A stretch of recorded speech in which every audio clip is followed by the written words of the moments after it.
আসসালামু আলাইকুম, স্বাগতম আমাদের নতুন একটি সিরিজ ভিডিওতে। এই পর্বে আমি ফাইটার বিমানের জেনারেশন নিয়ে কথা বলবো। এখনো যারা আমাদের চ্যানেলটি সাবস্ক্রাইব করেনি, আমাদের চ্যানেলটি সাবস্ক্রাইব করে নিন উইথ বেল আইকন, যাতে আমাদের পরবর্তী ভিডিও আপলোড করার সাথে সাথেই আপনাদের কাছে নোটিফিকেশন চলে আসে। So coming after the intro.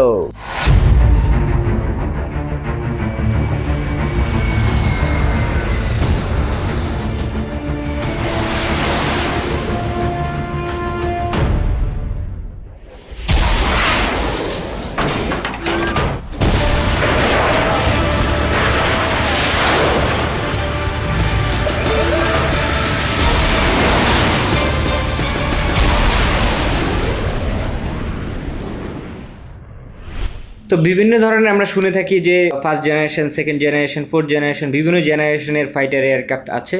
তো এই জেনারেশন জিনিসটা আসলে কিভাবে নির্ধারণ করা হয় বা কিভাবে আসে সেটার ব্যাপারে আমি একটু আইডিয়া দিই। এই জেনারেশনটা মেইনলি স্টার্ট হয়েছিল 1990 সালে। অস্ট্রেলিয়ান যে এয়ারফোর্সটি আছে তাদের মাধ্যমে এই জেনারেশন টার্মটা ইন্ট্রোডিউস হয় ফাইটার এয়ারক্রাফটের ক্ষেত্রে। এটা মেইনলি ডিপেন্ড করে এয়ারক্রাফটের ডিজাইন, এটার এভিওনিক্স, এটার যেই উইপন সিস্টেম আছে, এই সব কিছু মিলে আসলে জেনারেশনটা নির্ধারণ করা হয়। তো এই প্রথম জেনারেশন, দ্বিতীয় জেনারেশন বা সেকেন্ড জেনারেশন, থার্ড জেনারেশন, এটা আসলে কিভাবে ইনক্রিজ হয় সেটা যদি বলি, নতুন নতুন যখন টেকনোলজি আবিষ্কার হচ্ছে, যেমন কম্পিউটার টেকনোলজি উন্নত হচ্ছে, রাডার টেকনোলজি উন্নত হচ্ছে, তো এই টেকনোলজিগুলো যে পূর্ববর্তী বিমানগুলো থাকে সেগুলোতে আমরা অ্যাড করে করে সেই বিমানগুলোকেও আপগ্রেড করে ফেলি। তো যেই সব বিমানকে আর নতুন টেকনোলজি দিয়ে আপগ্রেড করা পসিবল হয় না, তো সেখানে ওই বিমানটা কিন্তু সেখানেই থেকে যাচ্ছে, সেটাকে আর নতুন টেকনোলজি দিয়ে সেটাকে আর আপগ্রেড করা যাচ্ছে না। তো নতুন আপগ্রেড টেকনোলজি ইউজ করে আমাদের নতুন বিমান বানানোর প্রয়োজন পড়ে। তো তখনই ওই জেনারেশনটা শেষ হয়ে যায় এবং নতুন জেনারেশন শুরু হয়।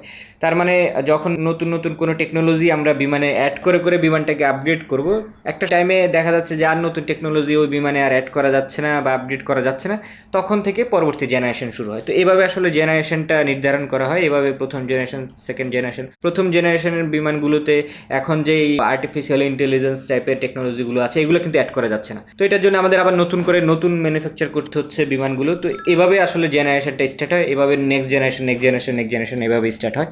তো নর্মালি লকহিড মার্টিনের কথা আমরা জানি। লকহিড মার্টিন একটি এয়ারক্রাফট ম্যানুফ্যাকচারিং কোম্পানি বা ফাইটার এয়ারক্রাফট ম্যানুফ্যাকচারিং কোম্পানি। তো তারা তাদের যে F-22 এবং F-35 বিমানটি বানিয়েছিল, তখন তারা সেটিকে ফিফথ জেনারেশন এয়ারক্রাফট বলেছিল এবং পরবর্তীতে সাব JAS-39 নামে আরেকটি এয়ারক্রাফট তৈরি করে সুইডিশ একটি কোম্পানি, তারা সেটিকে সিক্সথ জেনারেশন এয়ারক্রাফট বলে। তাহলে ফার্স্ট জেনারেশন, সেকেন্ড জেনারেশন আসলে কিভাবে আমরা এগুলো বুঝবো সেটা ব্যাপারে আমি এখন একটু বিস্তারিত আলোচনা করব।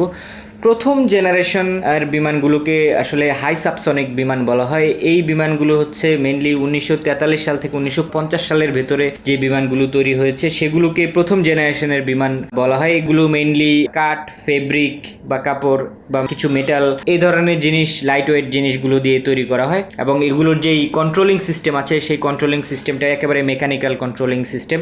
এবং এটার যে স্পিড বা ম্যাক নাম্বার, এটির ম্যাক নাম্বার প্রায় 0.75 থেকে 0.85 পর্যন্ত ম্যাক নাম্বার, মানে শব্দের চেয়ে কিছুটা কম, শব্দের গতির চেয়ে। ম্যাক নাম্বার নিয়ে আমি বিস্তারিত আলোচনা করেছি, সেটির লিঙ্ক আমি দিয়ে দিয়েছি, সেখানে বিস্তারিত আইডিয়া আছে ম্যাক নাম্বার নিয়ে।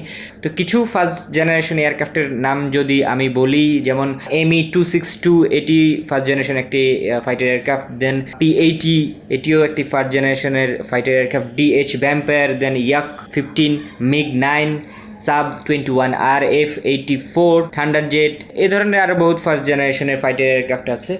তারপর সেকেন্ড জেনারেশনের যেই ফাইটার এয়ারক্রাফট, এই সেকেন্ড জেনারেশন এয়ারক্রাফটগুলো হচ্ছে মেইনলি 1947 সাল থেকে 55 সালের ভেতরের বিমানগুলোকেই আমরা সেকেন্ড জেনারেশনের বিমান বলে থাকি, বা এগুলোকে ট্রান্সসনিক বিমান বলা হয়।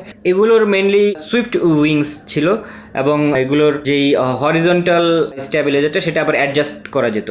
এবং এগুলোর যে ফ্লাইট কন্ট্রোলিং সিস্টেমগুলো ছিল এগুলো তখন হাইড্রো মেকানিক্যাল সিস্টেম ছিল, মানে হাইড্রোলিক এবং মেকানিক্যাল এই ধরনের একটা টেকনোলজি এখানে ইউজ করা হয়েছে, নতুন টেকনোলজি।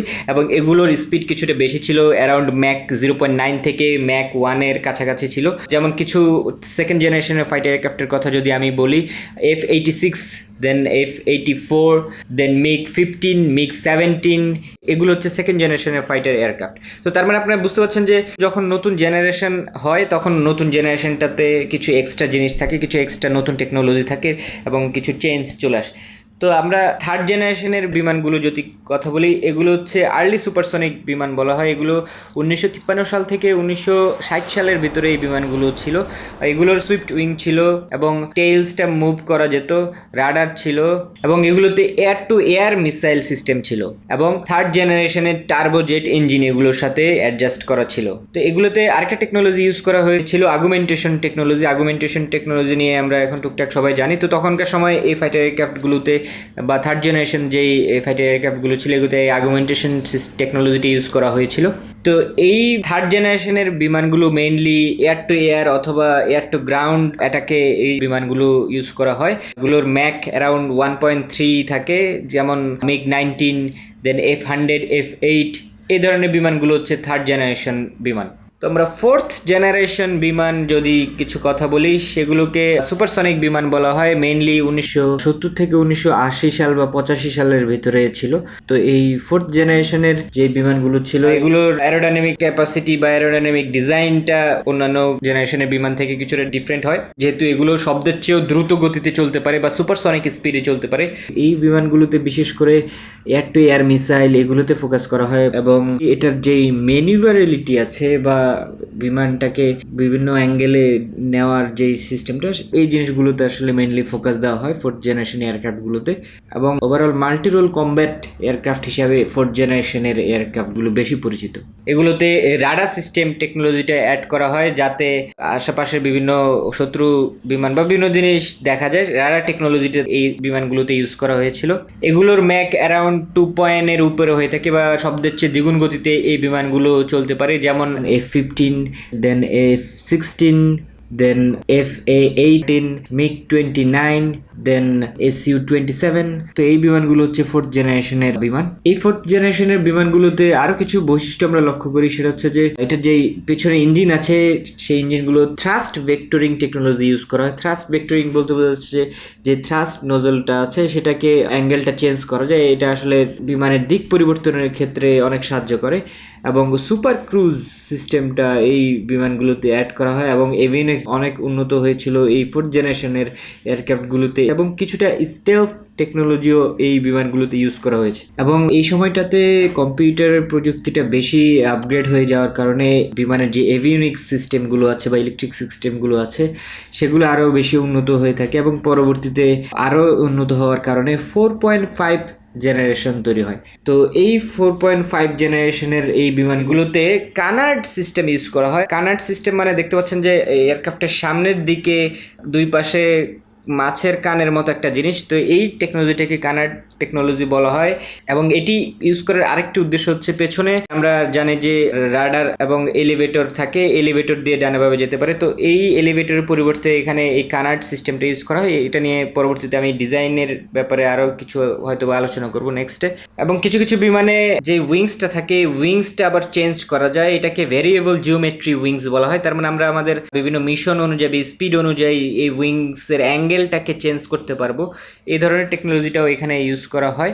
তো 4.5 জেনারেশনের যদি কিছু বিমানের আমি উদাহরণ দেই, সেগুলো হচ্ছে Su-13, দেন সাব গ্রিপেন, ডিজাল্ট রাফেল এবং অনেক জনপ্রিয় ইউরোফাইটার টাইফুন। তো এই 4.5 জেনারেশনের এই বিমানগুলো অনেক বেশি পপুলার বা 4.5 জেনারেশন হিসেবে আমরা এই বিমানগুলোকে আসলে বেশি চিনে থাকি।